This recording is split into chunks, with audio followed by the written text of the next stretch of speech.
Hello, hello. Welcome back to Peak Human. I'm Brian Sanders. I'm the creator of the Food Lies series. My Instagram is Food Lies, and I got the company Nose to Tail. I also got the Sapien Center going here in Austin. Thanks for listening to this show. Go back and start at episode 1. So many great episodes. This is the podcast where I interview all the great health experts around the world, doctors, scientists, regenerative ag specialists, all to get to the root of what should we eat? How can we be healthy? How can we live great lives? How can we live long and strong? How can we have the longest health span and live well into old age? Today, I'm talking to Dr. Andreas Eenfeldt, who I've known for many years, and we had a great discussion about many health topics that are hot lately. We talk a lot about why people are fat and sick, talk about the satiety thing. We talk about nutrient density, we talk about what foods will allow you to lose fat. That's what satiety is all about, is being full so you don't eat too much, but it's also about long-term nutrition and getting adequate nutrients. I really like this one. A little more about Dr. Andreas. He's a Swedish medical doctor specialized in family medicine and the founder and CEO of Diet Doctor, a fast-growing health company that has over 50 employees.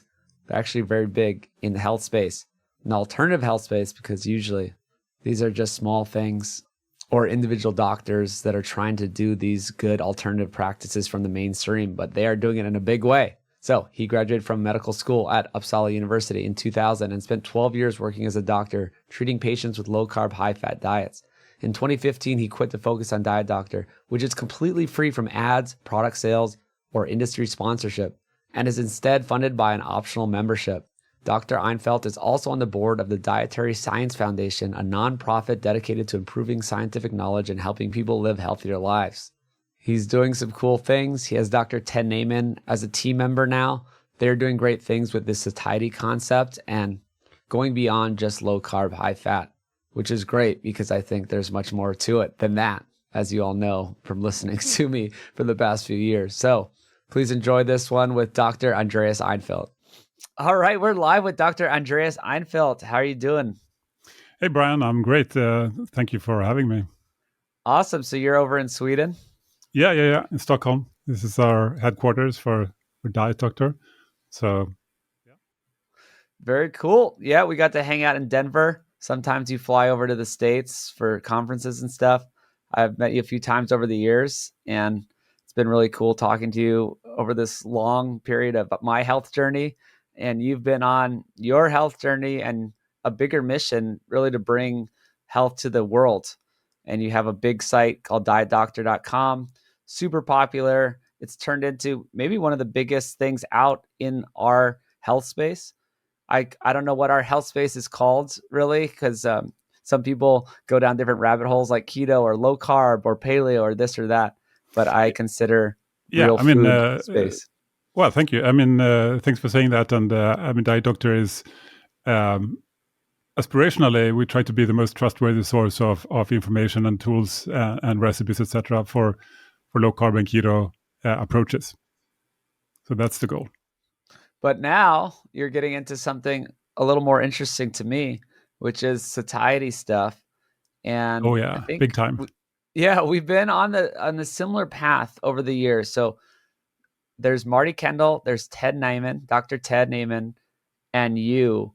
And we've kind of converged on this idea of satiety and specifically satiety per calorie. So you did a great presentation on this that I missed because we were filming for the Food Lies series. So we were stuck filming all these interviews in a hotel, or no, it was an Airbnb. And I missed your presentation, but you sent me the slides. It looks awesome. Tell me more. Yeah, I mean, we'll have it online soon for everybody to watch, including, of course, you can we'll send it to you in advance if you want. but yeah, like you said, satiety per calorie, it's a really interesting concept that is sort of a more flexible way of looking at it. You can think of low carb and keto clearly works. Lots of studies to prove that can have a good effect for people, body composition, metabolic health, etc. Personally, I've been eating fewer carbs for more than 20 years now. So, I mean, I'm the biggest fan you'll find. But it's interesting to see because not everybody succeeds on low carb and not everybody wants to stay keto forever. So it's nice to have options for people who don't do well. Plus, there is this interesting phenomenon where, I mean, people can do well on other kinds of diets as well, right? You could do relatively well on a carnivore diet and on a vegan diet, which, you know, in some sense seems to be the opposite, or a low carb diet, or a higher carb diet that has higher healthy carbs, or whatever you call it, less processed carbs. You can still do well. I mean, there are studies comparing those approaches that do equally well, basically, in both groups. You reduce the sugar and flour in both, but one group is high carb, one group is low carb. They both do equally well. There is something really interesting about this. And I think that the thing that we are converging on, this satiety concept, really has the potential, I think, for the first time to explain, without just resorting to energy balance or calories or something like that, but really explain why do these different diets work, and what are the factors that make them work, and how can we use that knowledge to do better and have a more flexible approach that we can enjoy more if we want to. Yeah, that's exactly it. That's what I've been trying to tell people for years. This is the overarching thing. This makes sense of why seemingly opposite diets can work. They have this thing in common, which is satiety, which really is nutrient density, right? I think that's a big part of it too. It's you get I all think your that is nutrients for less. Something for us to discuss more in the podcast, perhaps. I think certainly nutrient density is a big part of it, but I think there's even more, actually. There is more. There is more. Yeah, we will get into it. All right, I'm just going to jump in real quick to let you know about Nose to Tail. This is my company I started to back my own projects instead of taking outside funding. This is a small operation I do. We have family ranchers doing regenerative agriculture here in Texas. We have some other product lines like our skin food and body care line, which we do with a very boutique operation, just high quality stuff with great people giving you the great products that you want. The body care is awesome. It's made from beef tallow, simple ingredients, no funny stuff. We have all the things you want to put on your skin, like deodorant, hair products, moisturizer, lip balm, and soap. This is what you want to use. You don't want any wacky chemicals or ingredients on your body because your body just soaks it all up. We have the good meat you can order straight to your door in all 48 states. We also have the other stuff like biltong, dried meat. We have livervores with liver in the dried meat. That goes to all 50 states. Check it all out at nosetotail.org. You can make a box there. We have some free shipping options for the dry goods and half price shipping for the fresh meat. And check out sapien.org. Get the free food guide. Just updated it. There's more to come there, sapien.org. Get yourself on that list. We send out emails once a week with some great perks and discounts. So thanks for supporting Nose to Tail, and on to the show. But yes, in the beginning, you talk about, yes, low carb, these keto diet, these are awesome, amazing. They work for many people, but not everyone. And then you mentioned some studies. There was different RCTs. Against low fat, it's worked way more. Is it 36-0? Is that what it's like? Well, I mean, that's not entirely updated. That was a few years ago. I think there is actually a few more now. But it's clear that when you compare low carb and low fat diets for weight loss, then at least in the short term, low carb diets tend to do a bit better. But I think another way to look at it is that both of these approaches can work. And it's more a question of how well. And why does it work to do the opposite? Why do both approaches work? And also, of course, why do low carb tend to perform a bit better? I mean, these are all interesting questions. Well, yeah. So tell us more. Yeah, I mean, I think ultimately the idea that, and this is very controversial, of course. Like I said, I love low carb. I'm a huge fan. I do think, though, that when the goal is helping people to eat better, to improve better metabolic health, to improve body composition, etc., and trying to find an approach that can fit a lot of people, because 93% of the adult population in the U.S. have poor metabolic health. It's like it's almost everybody. It's horrible, really. And not everybody is going to go keto forever. It's just unlikely, I think. So we need more tools in the toolbox. And it's also pretty clear that there are populations that have been eating higher carb diets without obesity or metabolic syndrome. You can look at these populations of people who haven't had access to modern foods. I mean, some have been extensively studied, like the Hadza people or the Kitavans, etc., or even many people in Asia traditionally eating a very carb-heavy diet with lots of rice, etc., and yet no obesity to be seen, no metabolic syndrome. All that came with modern processed foods and sugar, etc. But the carbs by themselves seems to be uh, potentially compatible with health, right? Well, So this is sorry, huge thing to throw in. This is like the black swan. If you have a black swan, if you just mentioned four populations that are these black swans that make the carbohydrate insulin model not work. So that does more to disprove your theory than anything. You can't have holes in your theory, and that's why I love it so much. Is going on a higher level where you can't have these glaring holes. yeah, it's problematic if you want to make the case that carbs and insulin are the main things explaining everything. Then you run into some problems, I think, and probably that's an oversimplification. That said, low carb diets and keto diets, they clearly work. So it's about trying to figure out why does it work, and um, can we learn something valuable that helps us do it in a better way to break through plateaus, reach more of our goals, or just potentially live in a way that's easier to do, more flexible. I mean, Yeah, those I are don't all good things. exactly. No, it's a good intervention maybe for the short term. I don't want to be low carb forever. I did it for a number of years and it was awesome and it was great. And I kind of retooled my metabolism. I retooled my taste buds and my everything. And then now the biggest thing that I found is there's a difference between the carbs. That's one of the big messages is that people don't understand. I really don't like just low carb. I never say that. I never call it low carb. I never say anything about it because that's not what the problem is. The problem is the Okay, type of cool. carbs you're eating. Cool. I'm still a big fan of low carb diets. I think they have a place, and a lot of people enjoy it and do really well. And I think it's an important tool to have. Um, yeah, but I Well, think yes, there's room for there's room for more more. options. Absolutely. And yes, I still support it. That's what I was saying. It's more of a temporary thing, but maybe there's even problems of long-term carb restriction. I don't know. Maybe. What do you think about long-term carb restriction? I mean, I don't know of any proven dangers really. I think more likely it comes down to that it is going to be a smaller and smaller percentage of people who want to stay super low carb for many years. Personally, I've been on a lower carb diet for 20 years plus, uh, but Well, periods of lower. time I've been on 10 to 20 grams, really keto Good. level.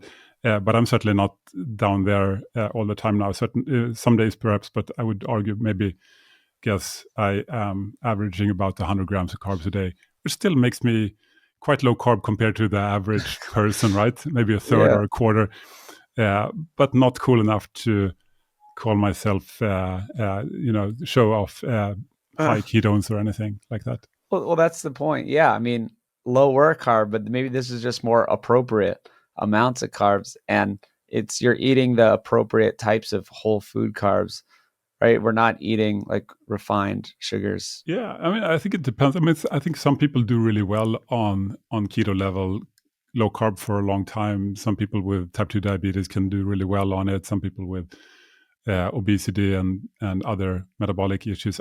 I think there is a place for that for people who enjoy it and who Oh, can enjoy it. absolutely.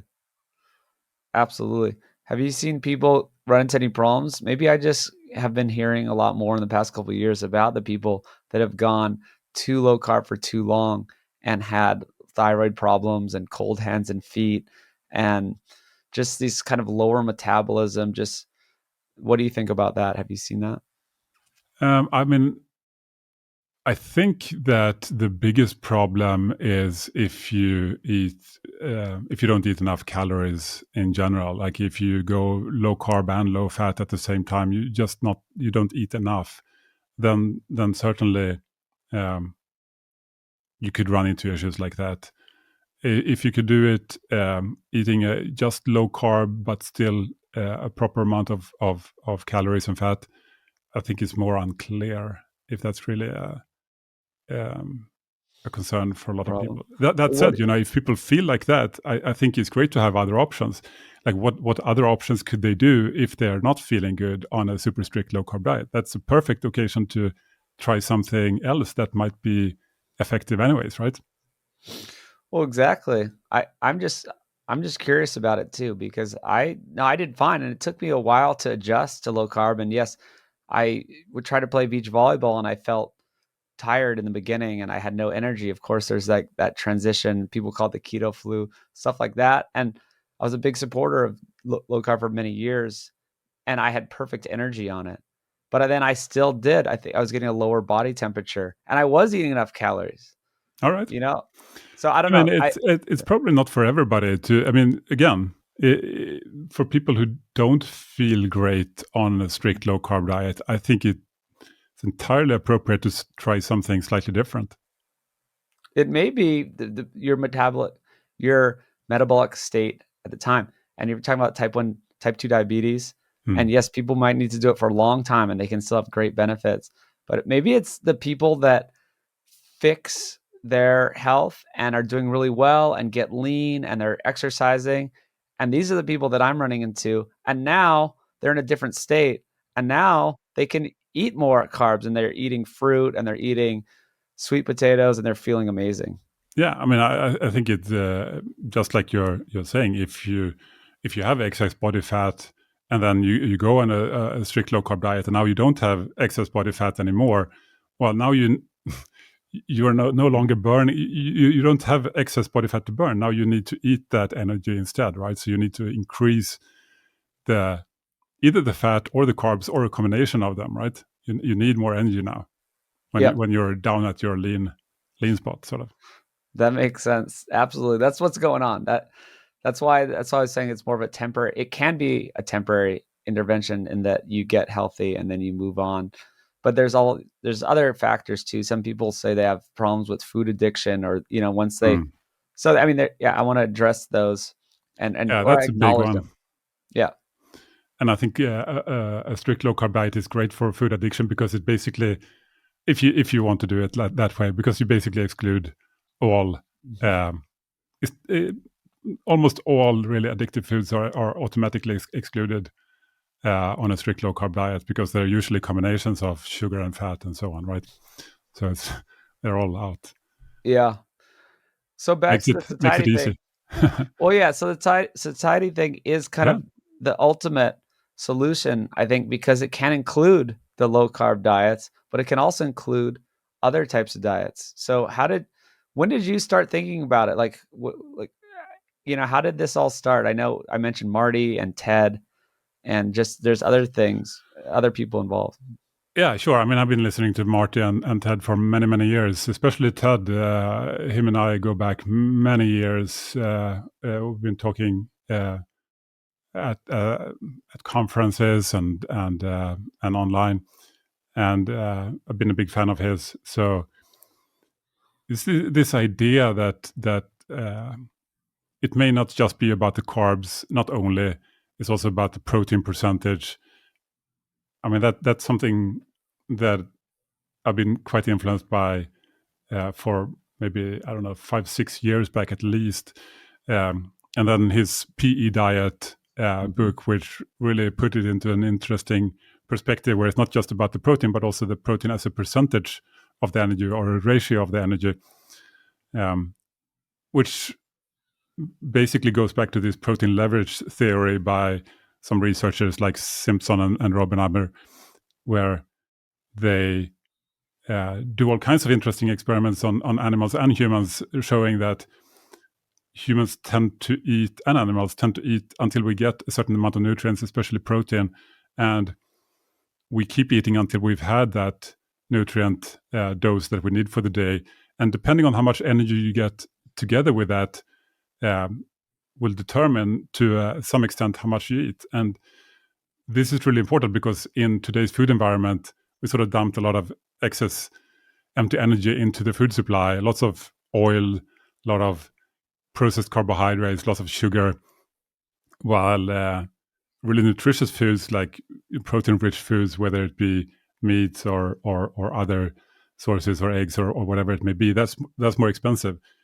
Fat and sugar are very cheap, so you just dump it into the processed food supply, and then we end up in a situation where the percentage of protein just goes down in the food supply, and that means that people have to eat more just to get the nutrients they need because of this food environment.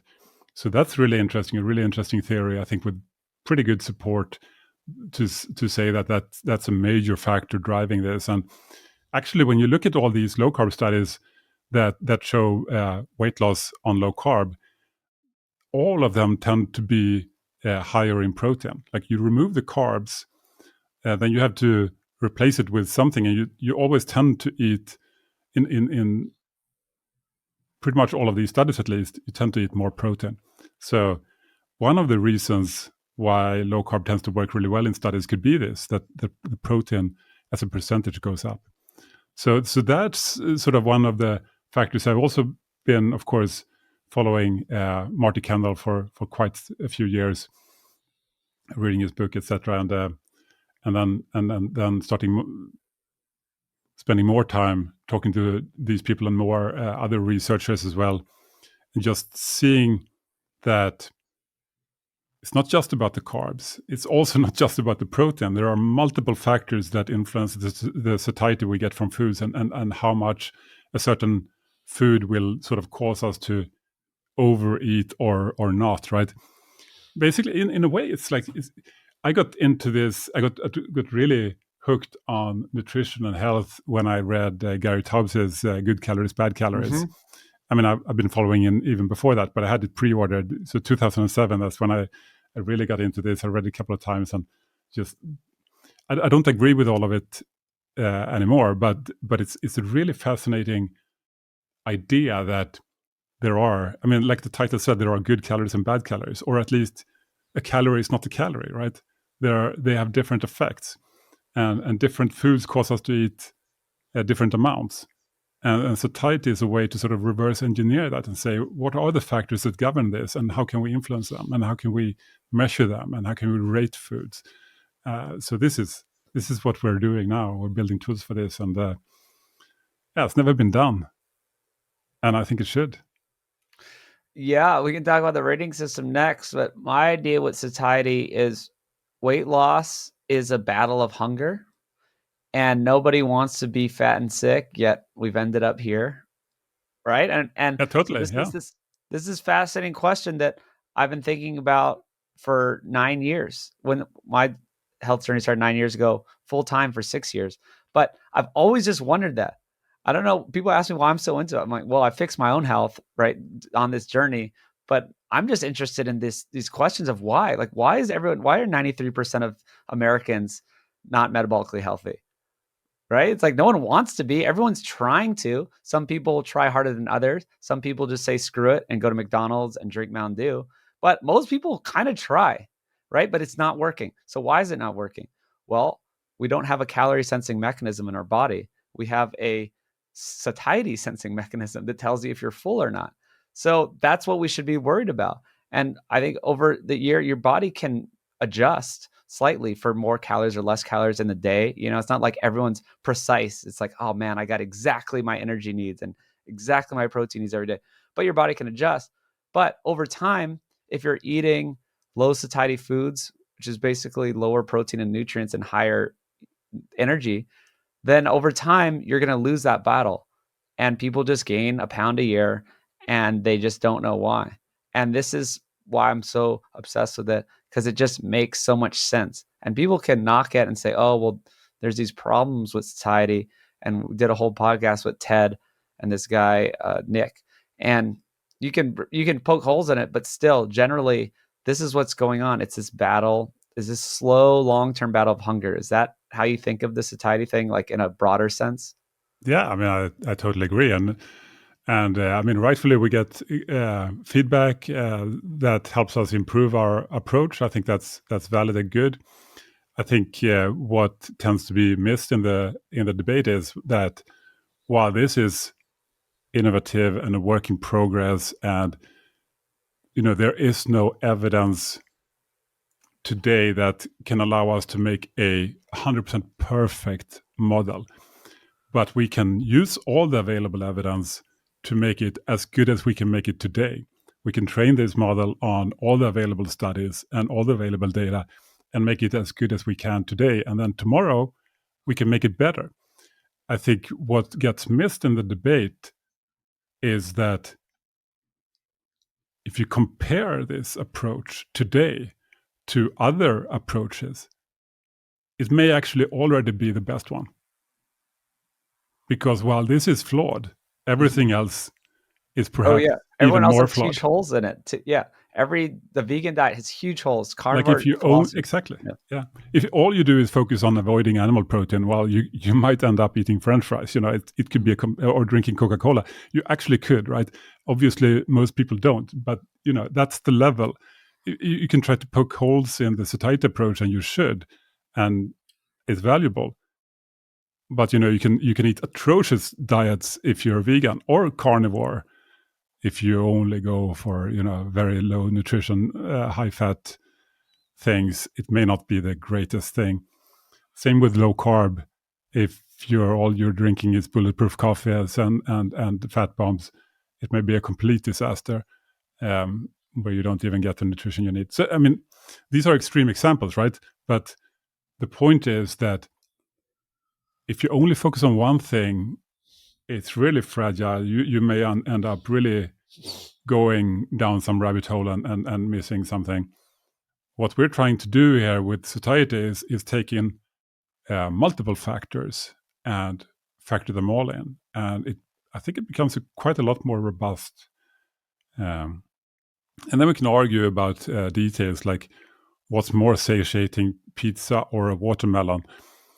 Well, they're both scoring low. And certainly a pizza, everybody expects it to score low.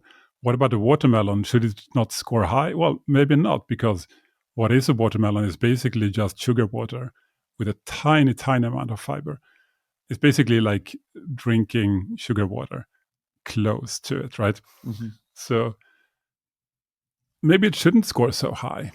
I think this is a great example of why a scoring system like this could be useful, because we have all these biases. We say, fruit must be very healthy and good. Well, not like watermelon is the biggest problem in the world, but is it a health panacea? Probably not. I mean, in that case, fruit juice would also be great, and maybe even a soda would be great. I mean, it's plant-based. So no, this is a really good point, and we can dive into the scoring system because I'm super interested in it. Hopefully other people will, because we're kind of covering a lot of health topics while we're talking about the satiety scoring system. So hopefully it applies to general audience, right? And that it's interesting. Yeah, but I think a good point could be just to take it away from the really nerdy discussions and say, I mean, what's the point? Well, the point is that it can help people see what are the problem areas in the things they're eating. Like if they're not reaching their health goals, why is that? You can very easily just log what you've eaten in a day and see what the potential problems are, not just from a carb perspective or a protein perspective or some other individual factor, but in a more holistic sense for metabolic health and body composition. And then the next thing you can do is not just identify the potential problems, but also see, okay, but what could be a better option that is similar, that serves the same purpose? What can I eat instead that I would love, that will help me reach my goal? So I think it's just a useful tool for people who want it. Then is it for everybody? No. If you're happy doing what you're doing, keep doing it. But it's an interesting tool. I think can be helpful for quite a few people. Yeah. Yeah. Not everyone wants to. Some people weigh their food and the calorie count. There's different tools. You don't have to use them. I mean, I personally think that's dumb because they're missing the point. They're missing the nutrient perspective on this. But like, there's a lot of thought experiments that can be done to kind of do this as well. Like the watermelon's a good example. Yes, watermelon, it's fine. People are like, oh, but I eat watermelon and I'm fine. I have a good body composition. Okay, great. Yeah, Sure. yeah, sure, I'm of sure, course. I'm sure a lot of people can eat all the watermelon they like. It's not the biggest problem in the world. It's It's not. just, is it the most nutritious thing ever? I don't think Well, so. yeah, there it is. So there's a thought experiment. So you could be, if you're eating a nutrient dense diet, you're getting all your protein, you're getting all this stuff, and then you add some watermelon, fine, totally fine, you're good. Okay. Awesome. But Great. another way, but what if you are overweight, you're not doing well, and then you're eating, this is a thought experiment, but you're eating like 3 watermelons a day and you're wondering what your problems are. Maybe you would point to that problem because it's not doing you well if you are overweight and you look at your food and you're like, well, you're not getting, for all the Well, you're not calories you're going to get getting, a lot of satiety, right? You're not going to feel very, you're not getting a lot of protein and nutrients, and no. not a lot of satiety. So there's, So you're going to be pretty hungry and miserable if that's all you're eating, probably. well, even on top of a diet, even if you are getting some sort of, not like a crazy thought experiment of just watermelon, but if you're eating, that's what I'm saying, you need to think of it in the dietary context. It's like, okay, well, I eat 3 eggs and like a little bit of chicken and, whatever, and 3 watermelons, and I'm not losing weight. I think maybe we should move on from that. It's starting to get, I mean, it's like, yeah, these examples get a bit silly after a while. Well, But no, yeah, it's interesting to explore them, I guess. yeah, but it's a good way to say like, hey, this is not serving me. That's kind of what you're saying, is you can find out what foods are not serving you well because you can look at the protein and the nutrients per the energy. Yeah, but I think there are more reasonable examples. Like, for example, if people, this is not a low carb example, but let's say people eat pasta. I mean, that's not a super satiating food. It's also not the worst ever, but there are a lot of good options where you can have pastas that are more have more bean protein in them, and that just become higher protein percentage, lower energy density, and just more satiating per calorie. And they, you can get used to those. And I don't know, for a lot of people, including me, it's not a sacrifice to switch to that. And then you can have some pasta, and it's much more satiating. It's way smaller of a potential problem. That's a good point. Yeah, and looking back at my diet, that's kind of what I did, is I just replaced a couple things, and without really knowing it or thinking about it, this was, 9 years ago when I started, I just increased the nutrient density of my diet, increased the protein, increased the nutrients, increased the satiety by taking out bread and pasta and adding in just more meats and more, vegetable, sauteed onions and mushrooms. Sure, and that's great. I just think that some people want something more familiar as well, and it's interesting to be able to guide people to various options. Yeah, so I think the problem is maybe when it gets into comparing different foods, because that's really, excuse me, that's really hard to do, is to compare wildly different foods, or if you're like comparing them in a mixed meal context, like a cheeseburger versus a watermelon, or cheeseburger versus this or that.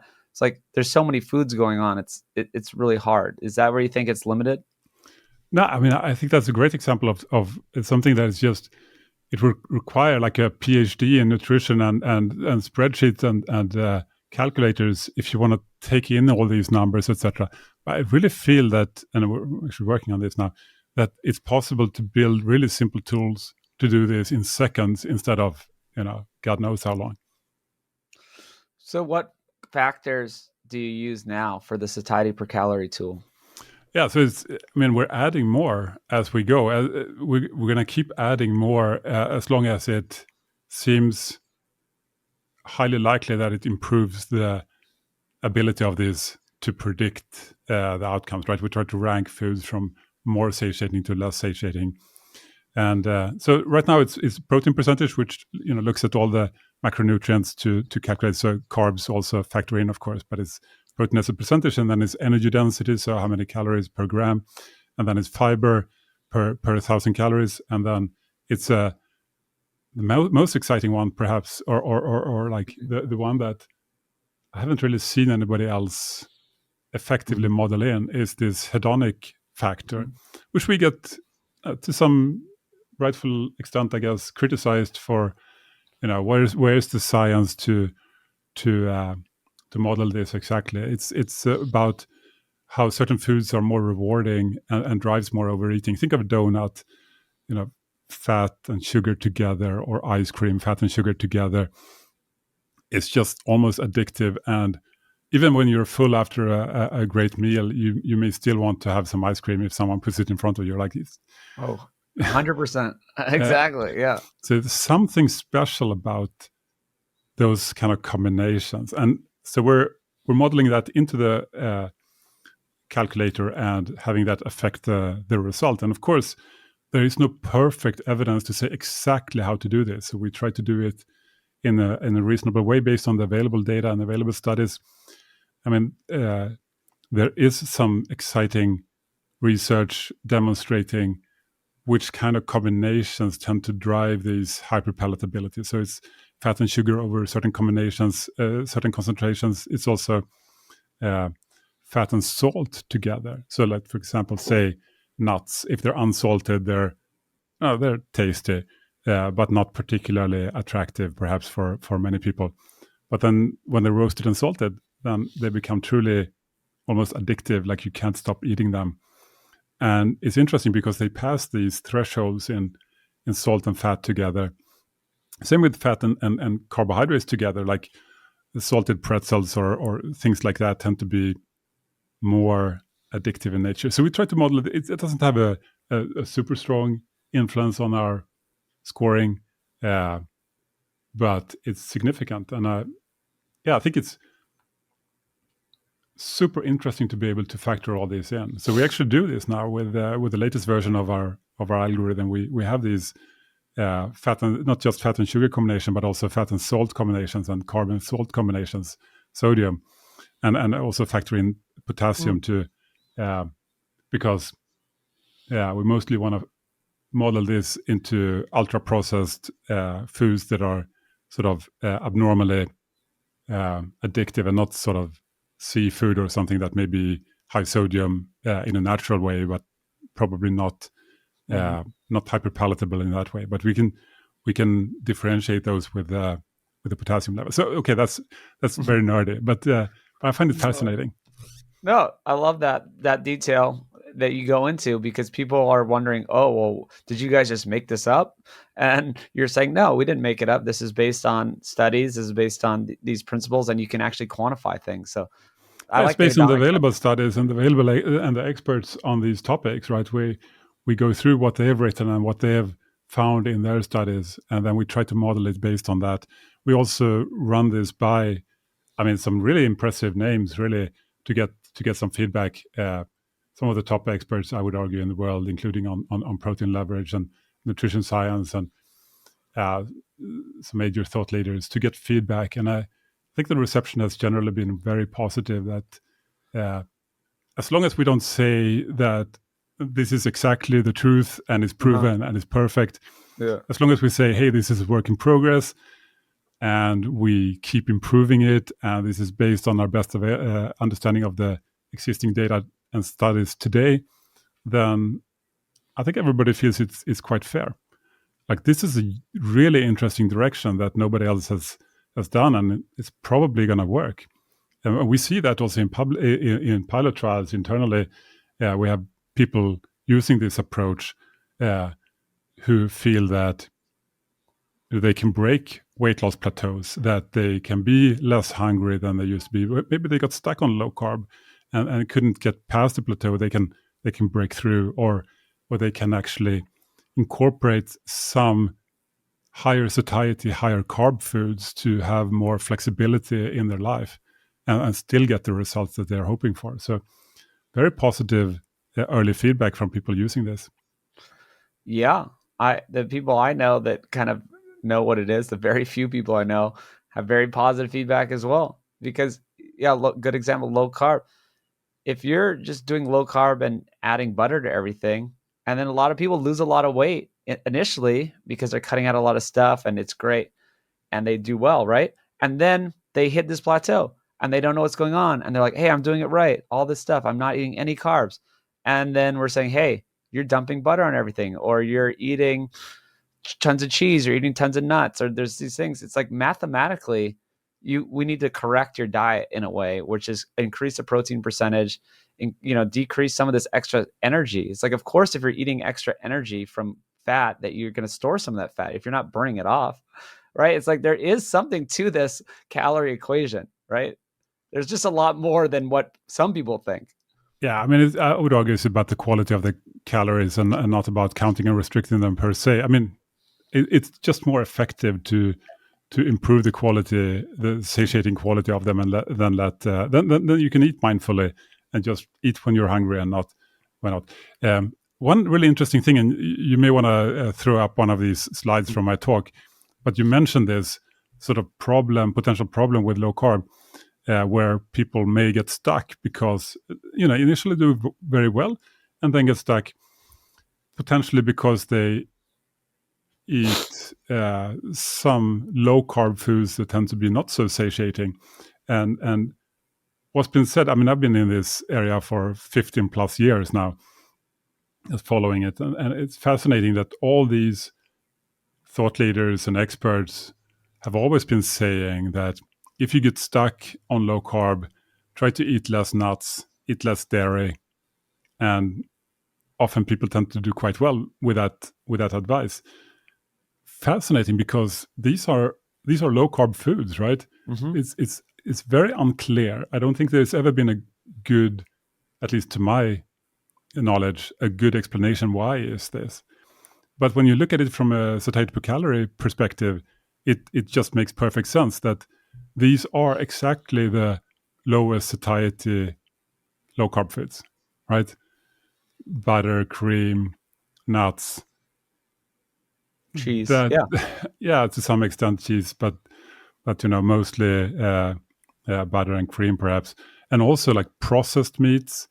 Not terrible perhaps, but if you compare unprocessed red meat to processed meat like sausages and so forth, they tend to be quite a bit less satiating. So, but yeah, especially this dairy nuts thing I find fascinating, because it's been like common knowledge. If you struggle on low carb, avoid those. Nobody can explain it in a good way.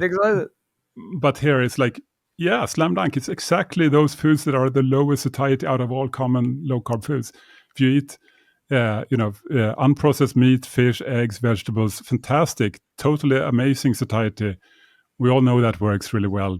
Mm-hmm.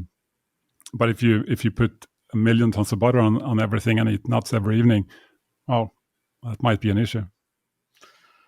I completely agree. This is why I think it's so important. And some people, they don't like to get so nerdy about this. Some people, they're just like, I just want to eat real food. I don't want to hear about all your little scores and stuff. But you don't have to look at all the scores if you're just eating real food and that's working for you. This is kind of just explaining why. Yeah, it's just a tool.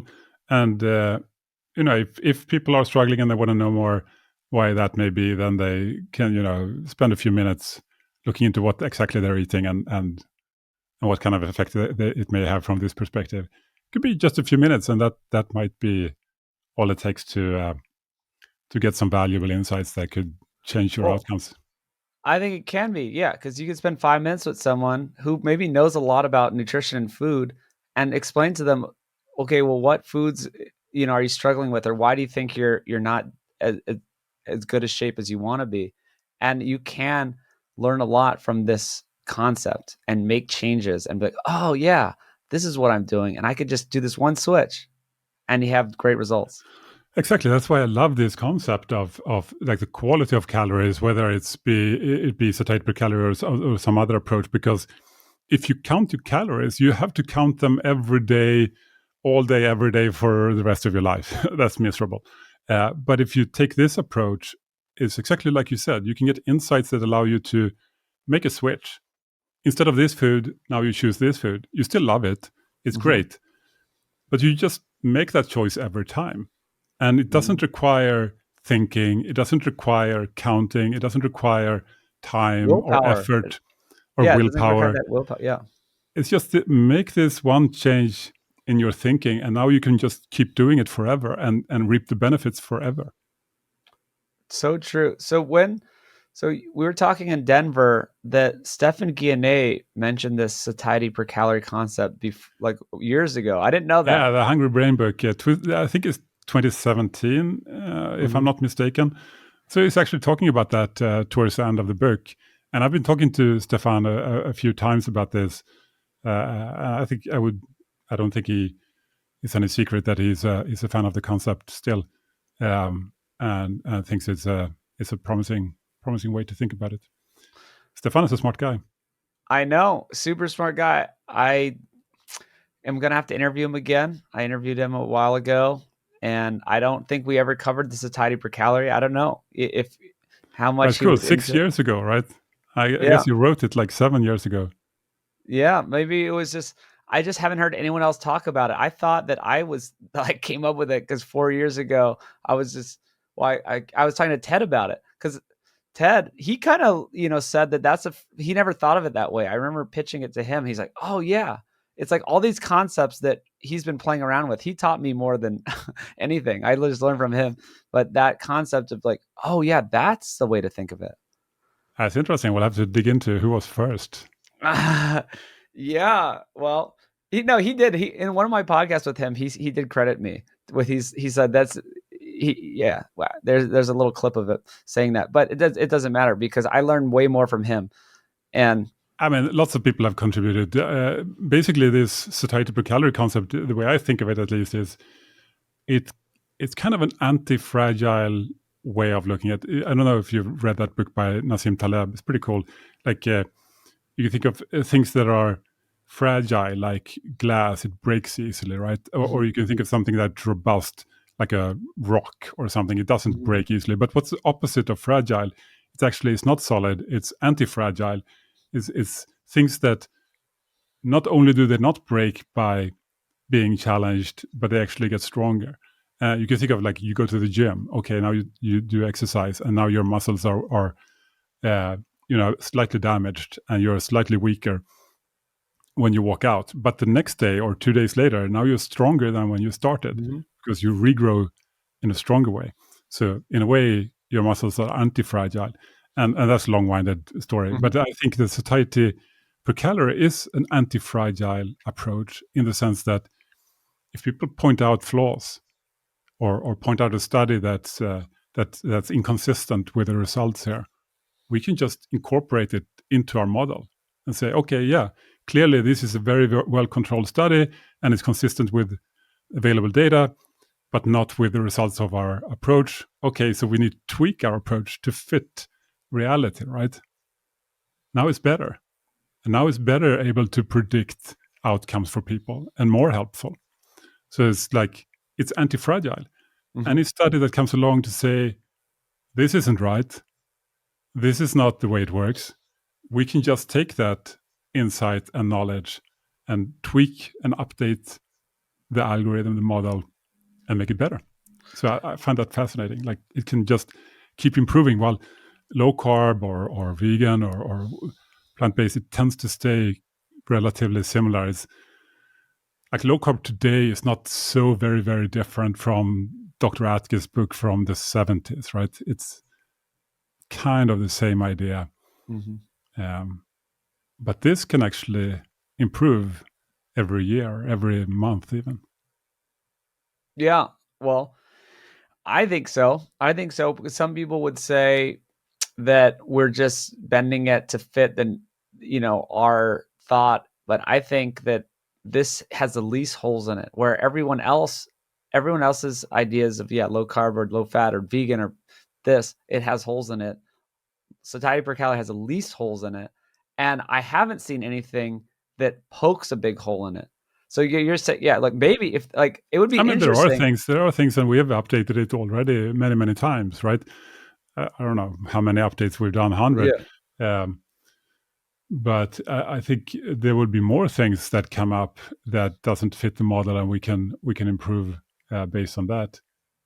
Well, it could be. And there's things that I don't know if there's going to be something that's completely opposite and breaks the model. I think the model can get better because you're learning, but it seems like as a concept, it's hard to break the model completely with something that's going to come out. I mean, since it's basically based on dozens and dozens and dozens of high quality studies, it's unlikely that one study is going to come along and say it's all completely wrong. That unless that study is way bigger and incredibly insightful, it's more likely, I think, that every additional piece of information is a small tweak to what we have. Yeah. We should go into some of the details of it because we Sure. quickly went over it, and protein percentage is huge, and people Yes, very should big. know about Ted Naiman's Protein to Energy book and Robin Hyman Simpson and their studies, Protein Leverage. You explained that. I read the book Eat Like the Animals, which is Good book. mostly great. There were some problems where they Marty. Yeah, I mean, it's interesting. I was discussing with them. They have some recommendations towards the end, and I've talked to them about that, and those are perhaps not so. It's like educated guesses, you might say. Yeah, they had some problems with the protein. They're like, yeah, it's great for growing kids and when you're young and when you're pregnant and when you're old, but it's not so good when you're middle age. That's what they're saying. Well, I think that's quite interesting to discuss. I think the data is imperfect today. But there is no good evidence from humans when it comes to protein and aging and these kind of things. For mice, perhaps it's a problem, but humans have evolved not eating, mouse food, but actually being relatively high-level predators. So there's no evidence like that from animals like us, I would say. Well, that said, sorry to interrupt, but that said, maybe the goal shouldn't be to be as high as possible in protein forever. And when I talk to Robin, Hyman, and Simpson, they are quite comfortable. They can correct me on this, but I think I get it. I get their message. They're comfortable with using it as an intervention to improve metabolic health and body composition. But once you get to a good metabolic health and body composition, at that point, perhaps you shouldn't be eating excessive protein, just a good level of protein. And then you can use these other levers in the satiety approach, energy density, fiber, reducing hedonic foods, processed foods, to and maybe have a protein percentage of, I don't know, 20%.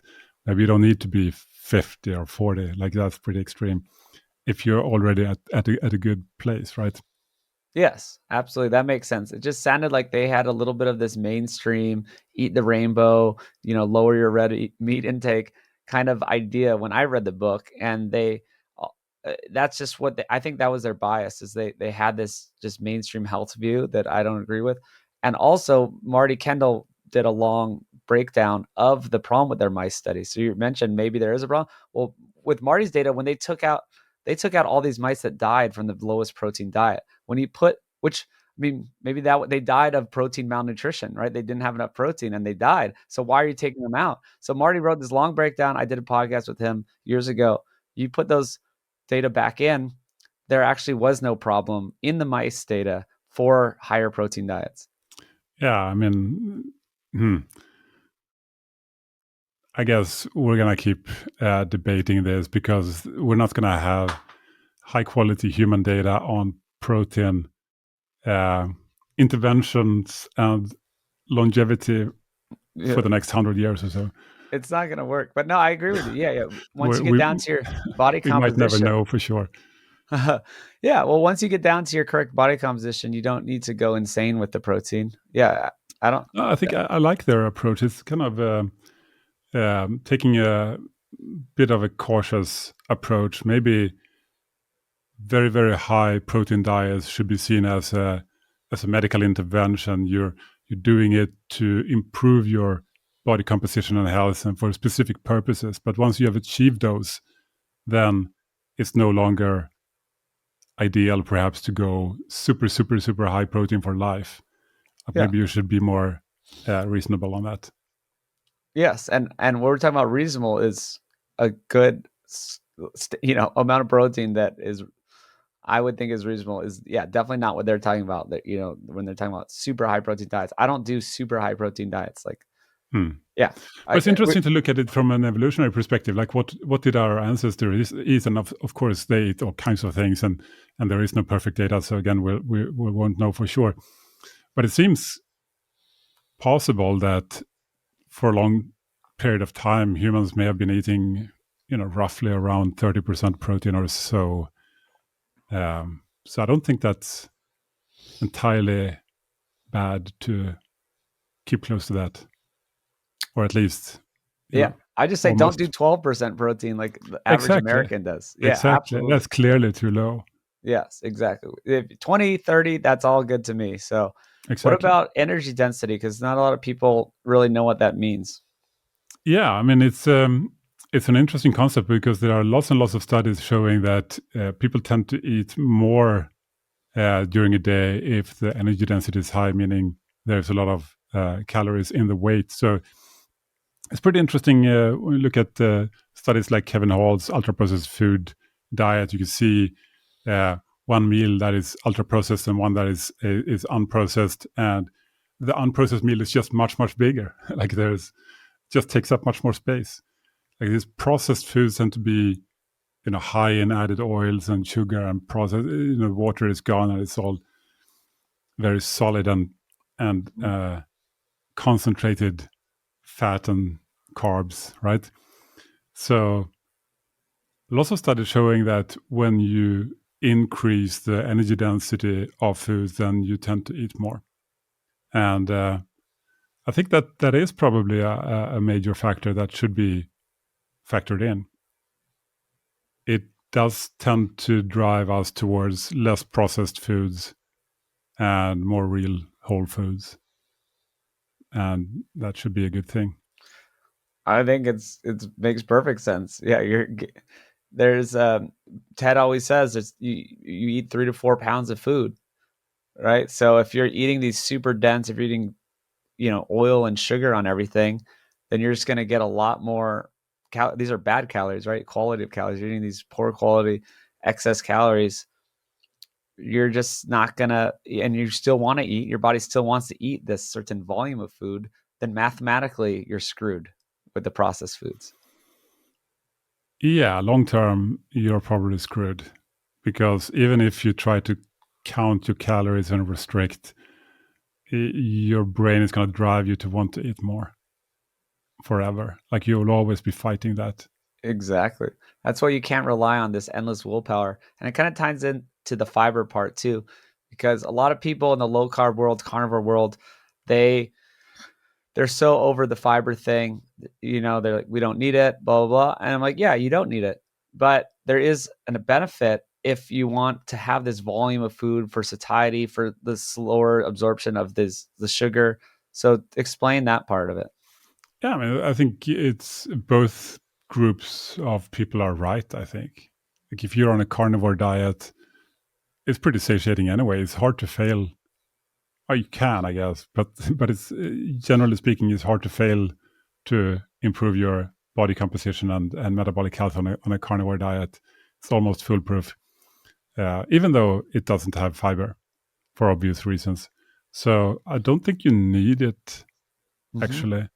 But if you are eating a more mixed diet with more carbohydrates, then I think it may be relatively important to get some fiber to slow down the absorption and give you more satiety. At least it's a part of the picture. I think it is. I think I've kind of seen it with the few people that I kind of work with. It's if some people are not doing well in carnivore and they're just not, they hit that plateau, and maybe they can just eat so much because they're just putting butter on it, or it's just easy to eat these fatty steaks. If you add some pickles or sauerkraut or whatever, some fruit even, they can just feel full. It's like you get the short-term satiation from this, and then the meat and the protein and the fat allows the long-term satiety. So some people who overeat in the moment, right? Some people have like binge eating, or they just overeat in the moment because they just don't feel full. If you add some more fibrous foods, not because fiber is magical, but just because it's in its whole form and it has water and it just fills up your stomach. Yeah, I mean, it's not magical. You don't necessarily have to have it, but it can be helpful, I think. That's the way to put it. It's not magical. You don't have to have it, but it can be helpful. Yeah. And I mean, there are lots of foods that, from a strict low carb perspective, tend to be sort of poo-pooed. I mean, beans and lentils, for example, they're not super low carb. But when you look at it from a satiety angle, they're really quite spectacular. They are high in protein as a percentage. They are very low in energy density. They have lots of fiber, and certainly not very hedonic. I mean, that's perhaps not just a good thing. Not super attractive, perhaps, but you can make interesting foods with it, and you can also use it into some products like I said, like pasta. Pretty That, interesting. like you mentioned earlier. Well, so this is why, uh, I mean, I don't choose these foods. And some people, when we can talk about anti-nutrients and how big a factor you think that is, but it does explain why some of these vegetarian diets can work. You're like, yeah, you're getting, you're having your beans and lentils. It's pretty good on the satiety index. It's actually, it's fine, and that's why it can work. So it shows that the satiety per calorie Yeah, concept does work for yeah. many diets. I mean, it's slightly controversial, but I think studies show that soy products should be fine generally for most people, and tofu, etc., and other soy products can also be really high protein and really helpful for people who are, for some reason, eating a vegan diet. It can be, there are lots of ethical and moral reasons why you may want to do that, and like you said, you can absolutely eat a very high satiety, high nutritious, plant-based diet, but you can also go all the way to the other direction. Some of the worst foods in the world can be vegan. Mm-hmm. So, yeah, potato chips, vegan, Coca-Cola, vegan, may not be great. Okay. So what about these other factors, right? We'll just call them, quote, other factors, where satiety, this is where it could have its limitations. And a lot of people listening, a lot of people I know, they're really into really quality foods, and they go to the next level of going to their farmer's market. I want regeneratively grown meat. I want vegetables that are organic and grown in this good way, right? So there's all these different factors when it comes to food. We're talking about morality in vegan diets. We're also talking about quality in diets. Okay. And then these people also, they're not to add food additives and food colorings and monosodium glutamate, MSG. They're not into all these different things. So this is where maybe the SPC model is limited because it doesn't factor in these things. So I want to know, and then, anti-nutrients, right? We mentioned soy, there could be estrogen like compounds in raise people's estrogen in men because they eat too many soy products, or anti-nutrients, like you mentioned, beans, there's lectins, there's oxalates and different things like spinach. How much do you think these factor in? Because some people are really obsessed with them, and they have for good reason, maybe. I have a friend here who's visiting, huge problems with nightshades. Cut out nightshades, his whole life changed. Right. So where are the limitations of this, and how big a factor do you think all these, quote, other factors are in foods? Yeah, big question, interesting question. I think that was to start with, the satiety per calorie approach doesn't explain everything in the world, obviously. It's targeted at guiding people to food choices that can help with body composition and metabolic health. That's pretty much it. That's what it's specifically designed to do. Is it the perfect approach for any sort of health condition? Probably not, right? There may be food sensitivities in different ways that people may have to deal with in other ways. So this is not a tool that is meant to replace everything. It's not, but it's a very interesting one. From a more high level perspective, if people do go to the farmers market and they buy regenerative agriculture produced meats and organic products, and they cook everything at home. That's awesome. That's perfect. That's probably among the healthiest ways you can eat. Quality ingredients that you cook yourself with no MSG or anything in your kitchen. Perfect. And probably that food will, generally speaking, have a very high satiety rating anyways, right? In general. The problem I see is that not everybody has the time or the money or the inclination to live like that always. And I think most people, or many people at least, may want more convenience, more budget-friendly options, more availability, save time, save money, and then that may not be an option to always shop and cook like that. And then I think our approach can be also very helpful. When it comes to anti-nutrients, I mean that may be a factor. I generally tend to think that what this approach guides people towards is a much more nutritious diet with much more protein, much more micronutrients, much more vitamins, and that should hopefully make up for anything that gets not absorbed because of anti-nutrients. So I don't think that necessarily is a big problem if you eat a high enough nutritious diet. That said, if people feel better excluding all those foods, then maybe they should. I don't think it's necessary for everybody. I don't think that's how humans have been eating throughout our evolution. And I think it's quite possible to eat a balanced diet that includes vegetables with their anti-nutrients and still be healthy. I agree. We used to eat seasonally, and maybe it's just like insane amounts. If you're eating a spinach milk, what's it called? Spinach smoothie, not milkshake. Spinach smoothie every day for years, like I did years ago, and I kind of made some mistakes. That's not really appropriate ancestrally. No one did that. That's impossible. Yeah. I didn't have smoothies. Yeah, that's for sure. Yeah. So I think if you're eating mindfully, I guess it shouldn't be a problem. It's part of being anti-fragile. Actually, I've said that a lot over the years about, I'm anti-fragile. I can eat some spinach.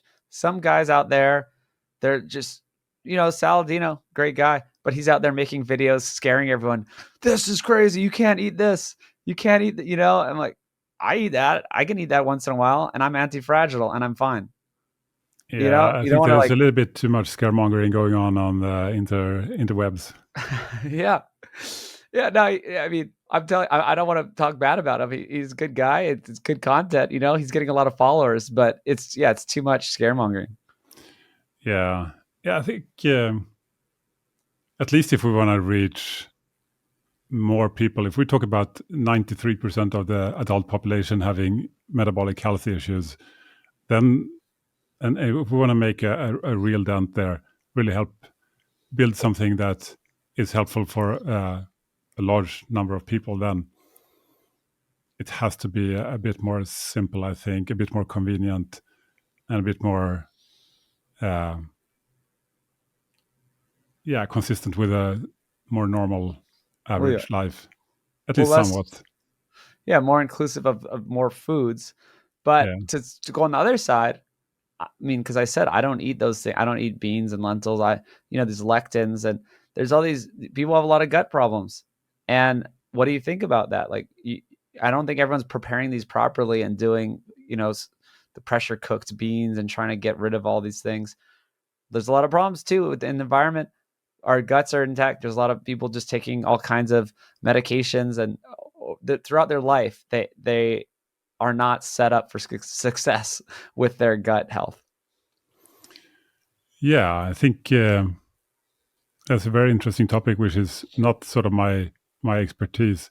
I do think, generally speaking, that ultra processed foods may be something we should be a bit cautious of there as well, with all these additives and yeah, there that might just mess with our uh, intestinal linings, I think. Well, maybe so you're saying maybe I think so too. Maybe the processed foods are more of the problem, and that a bit of lectins from some beans might not be a problem if you're not just eating processed foods all day. I mean, potentially again, I'm not an expert in gut health, and that's not what we're uh, Yeah. targeting specifically, but it's an interesting topic. Well, I had to bring it up because that's what people are thinking, right? I look at this from a really holistic view, and I know people are very concerned with all these things. And yeah, I can interview Sometimes think some. that there may be, at least in sometimes a little bit too much emphasis perhaps on explaining a lot of different conditions with gut health and uh, uh, yeah, and the microbiome. I think it hasn't really, at least the microbiome hasn't really panned out um, as a big explanation for a lot of common diseases. I mean, a few years ago, there was a lot of thinking that if you just had a better microbiome, then your metabolic health or your obesity would, improve. But there's been a bunch of studies now where they actually try to replace people's microbiome with healthy microbiomes, and the effect is so far absolutely nothing at all. And it seems like it's not obesity and poor metabolic health may not be caused by the microbiome. Maybe it's more like obesity and poor metabolic health is caused by the food we're eating, and the food we're eating also influences the microbiome. So it's like a side effect of the food, but the food is the thing that really matters. I am of that mindset, food first, that dictates everything. And that, yes, that these obese and unhealthy people do have poor microbiomes because of that, because of all of their habits. Yeah. But what Yeah, about that's the those problem studies? with the correlation and causation always, right? As humans, we just jump to the conclusion, oh, this microbiome is correlated with obesity, therefore it's caused by it. That's how we think, but that's not how reality works. And in this case, it doesn't seem to be true. So what about those initial studies where they did the microbiome switch or the stool sample? They gave this was a healthy rat, and they put it in the unhealthy rat and the obese mice, and that stuff. Yeah, I think there was some study that showed an effect that was criticized afterwards for some flaws.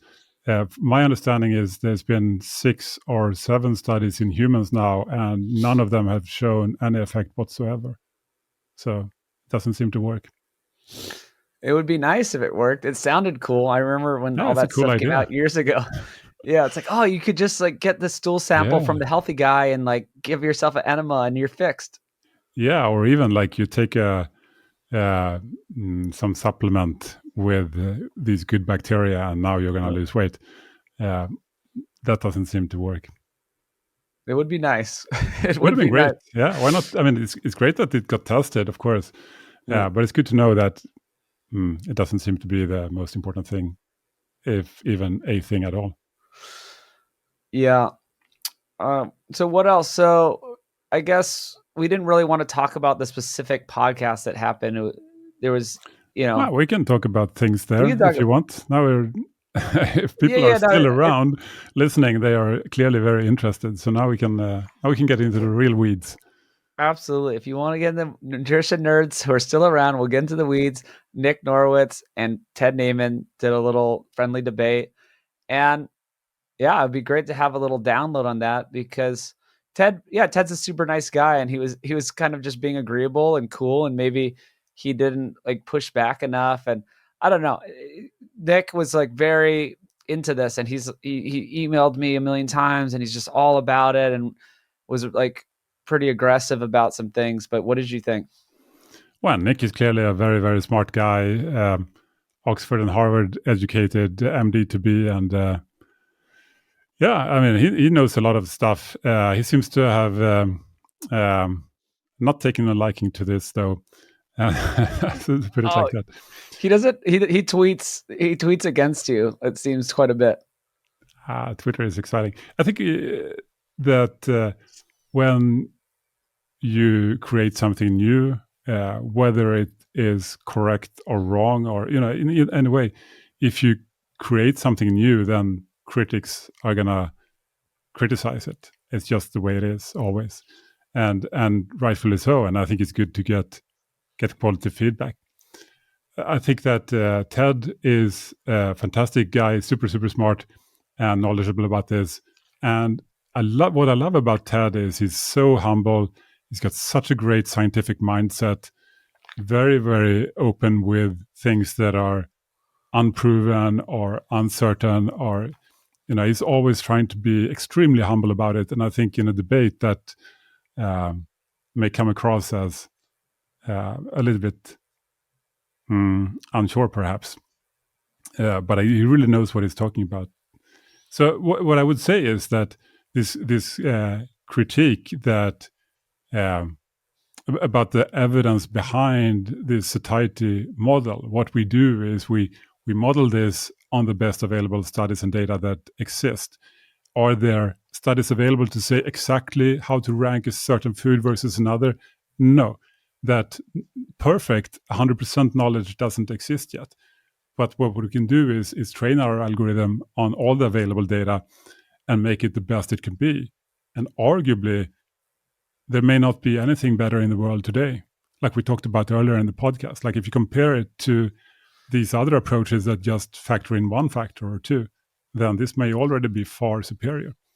Just at least it explains a lot more observations that cannot be explained by, let's say, whether things is plant-based or whether the carbs are low or not. There are many more observations that can be explained by our current approach. So I would say we try to validate it to the maximum amount we can with all the available data. And again, from an antifragile perspective, when experts or someone like Nick points out something that may be wrong and supplies evidence for it, then what we try to do is update it and improve based on that. So, and that's the first point, I guess, I would love to make. The other point that I think Nick made is that, and it's connected to what I just said, is that you can't just take 4 or 5 factors and say it's the whole thing, because there are many factors. And what we should do is teach everything and then have people use all that knowledge. We should educate people about all these factors that govern what a food can be satiating or not. And what I would say to that is,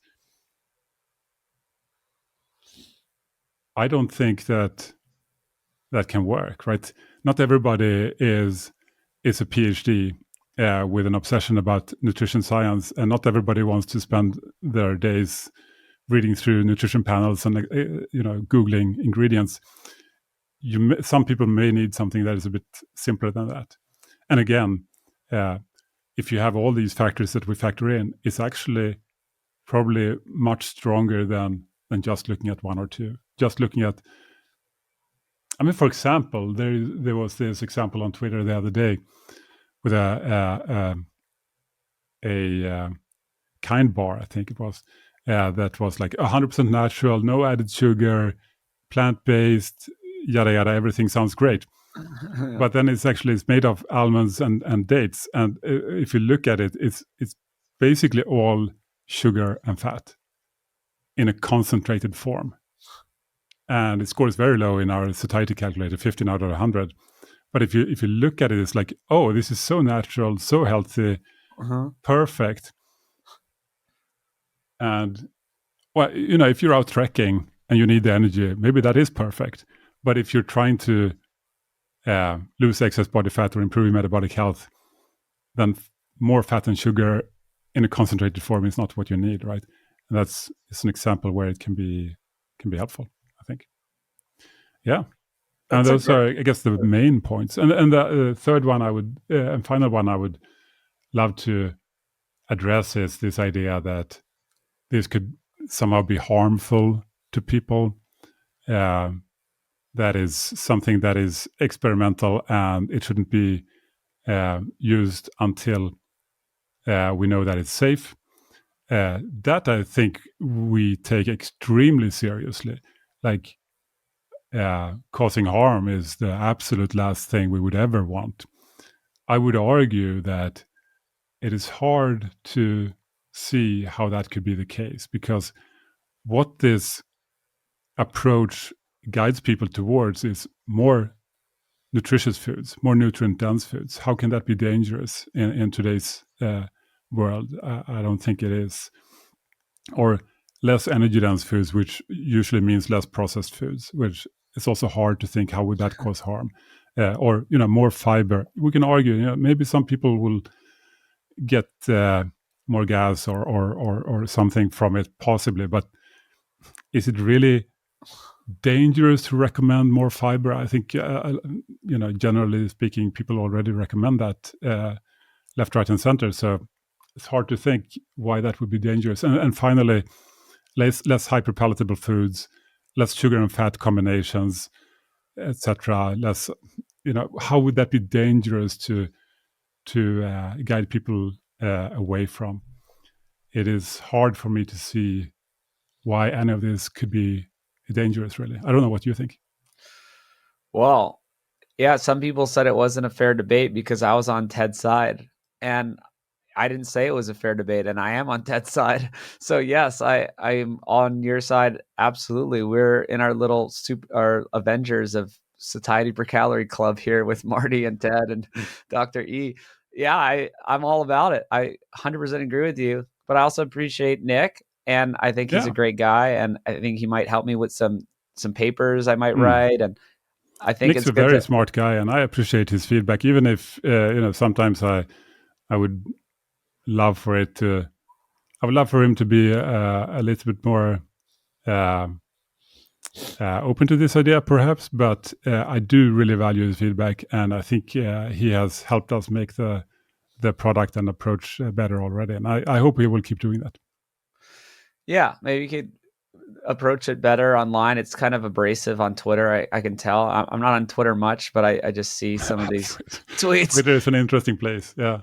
Yeah, well, maybe he can tone it down a little bit and still give constructive criticism. Yeah, I But mean, I I do. love the constructive feedback Yeah. from him. So super valuable. Keep it coming, Nick.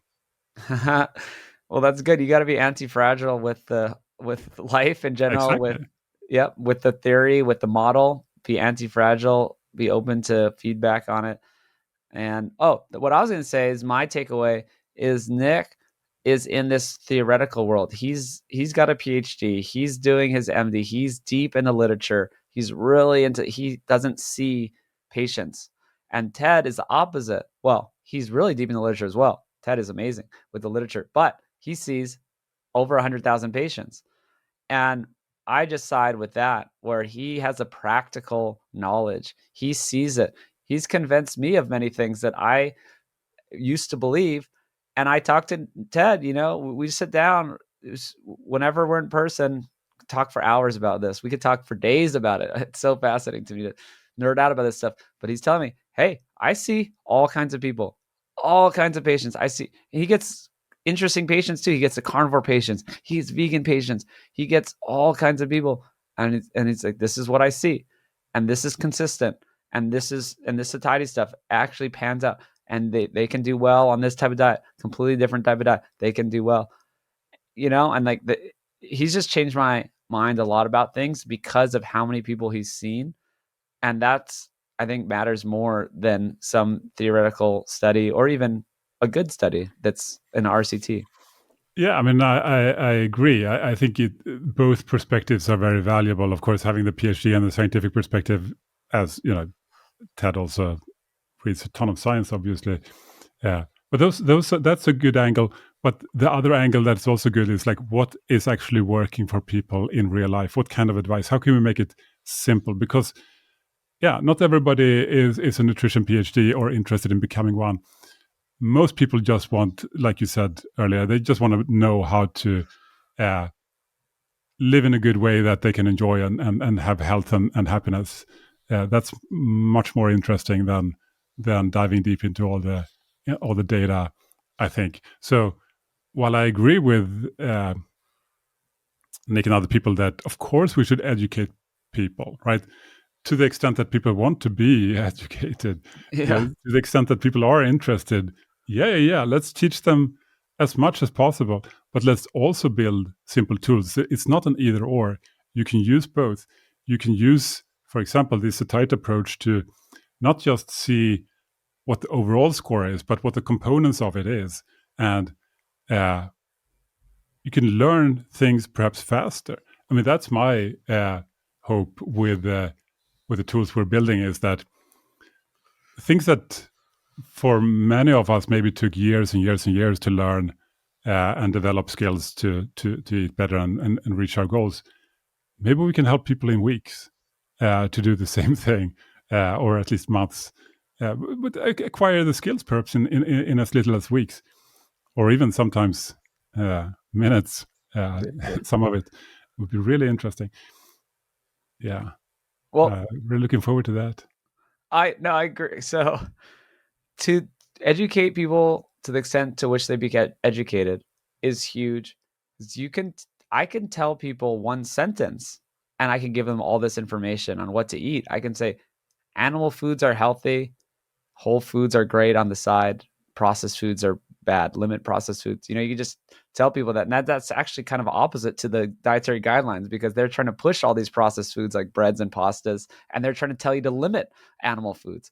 So very quickly I can, and the highest level, animal foods great, whole foods absolutely great, processed foods limit. Then you can, and that's just satiety per calorie on the highest level. It's just, you just explained it. And if you want to go deeper, you can go as deep as you can go, but that's up to the person. And I deal with a lot of random people, a lot of random Uber drivers I talk to, a lot of random people around town. All they have time for is the very simplest approach. And that's why I like this approach. And if you want to go deeper, go deeper. Yeah, totally. I 100% agree. I think it's important to keep things very simple. That's what we try to do at Diet Doctor for 15 years. And I think Ted is a master of this. If you've seen his tweets and illustrations, that he can take a complicated idea and illustrate it, often in a very elegant way, striking and elegant way. Yeah. Well, great stuff. Anything else before we go? Just the satiety. I did have one thing I wanted to just bring up, because it's also something that's been discussed lately. Is the idea that at Diet Doctor, it's been often a lot of people have relied on it for low carb and keto information for years and years as a very trustworthy source of that. And now that we are also implementing or talking about satiety and having information about that, it becomes a bit confusing for some people, at least, or maybe quite a few people. Like, which approach should I take, and how does it all fit together? And can I even send people to Diet Doctor if I want them to have a low carb keto approach, but they also have this satiety approach? So we are actually working on that now, and I can't yet share the full solution to this. But we have already communicated and said that we actually are going to be moving our satiety things out of Diet Doctor to some other place. And Diet Doctor will stay focused on low carb and keto, just like it's been for more than a decade. Like the aspirationally the most trustworthy and reliable source of low carb and keto information in the world, and recipes and meal plans and so forth. Well, that's cool. Yeah, hopefully that'll be helpful to people, and then they can go elsewhere to find the satiety information. More information to come soon. I love it. All right. Well, thanks so much. So that's dietdoctor.com, and you are on Twitter mostly. Is that your spot? That seems to be where the discussion is happening. Yeah. What's your username? It's Dr. Eenfeldt. Dr. E, you can search for. Should be able to find it. Eenfeldt. Yeah, it's very difficult to spell. All right. Well, thanks so much, and hopefully I'll see you again soon. Yeah, well, it was great talking to you, Brian. Love the name of your podcast, by the way. That's really inspiring. Peak Thanks for Human, having me. I always had this idea that it would go beyond nutrition, and soon enough it will. I have a 10-year plan, right? Let's just be a peak human in all aspects. Exactly. A pleasure to be on. All right. Thanks.